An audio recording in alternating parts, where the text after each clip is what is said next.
સ્થિર મનનો જાદુ। એક સુંદર ગામમાં અદ્વૈત નામનો એક નાનો છોકરો રહેતો હતો। તે ખૂબ જ લાગણીશીલ હતો। નાની નાની વાતોમાં તે કાં તો ખૂબ ખુશ થઈ જતો અથવા તો ખૂબ ઉદાસ। તેના દાદા વિવેક દાદા તેને હંમેશા શાંત રહેવાનું શીખવતા। એક દિવસ અદ્વૈત શાળાએથી પાછો આવ્યો ત્યારે તે ખૂબ જ ગુસ્સામાં હતો।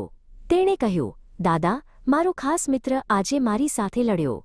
મને હવે તે દુશ્મન જેવો લાગે છે। વિવેક દાદાએ શાંતિથી સાંભળ્યું।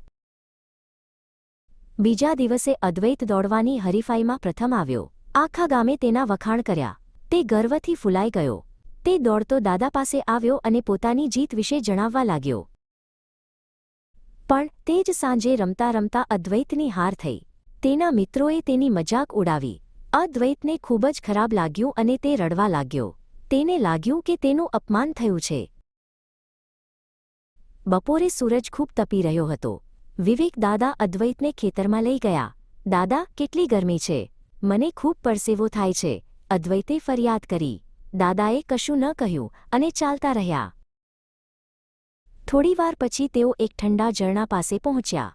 અદ્વૈતે પાણીમાં હાથ નાખ્યા અને બોલ્યો, આહ, આ કેટલી સરસ ઠંડક છે, અહીં જ બેસી રહેવું ગમશે। વિવેક દાદાએ અદ્વૈતને પાસે બોલાવ્યો અને સમજાવ્યું, બેટા, ગીતામાં ભગવાન કૃષ્ણે કહ્યું છે કે જે માણસ મિત્ર અને શત્રુમાં, માન અને અપમાનમાં તથા ઠંડી અને ગરમીમાં એક સરખો રહે છે તે જ સાચો જ્ઞાની છે। અદ્વૈતને ભૂખ લાગી હતી। દાદાએ તેને એક મીઠી કેરી આપી। અદ્વૈત કેરી ખાતા ખાતા બોલ્યો, આ કેટલી સ્વાદિષ્ટ છે, મને બહુ મજા પડી। તે સુખના સાગરમાં ડૂબી ગયો।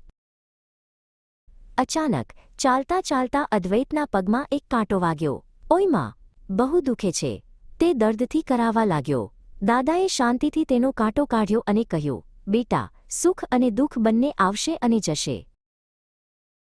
અદ્વૈત હવે બધું સમજી ગયો હતો। તેણે આંખો બંધ કરી અને ઊંડો શ્વાસ લીધો। તેણે અનુભવ્યું કે જો તે અંદરથી શાંત રહે તો બહારની કોઈ પણ વસ્તુ તેને પરેશાન કરી શકતી નથી। તે હવે સ્થિતપ્રજ્ઞ બન્યો હતો।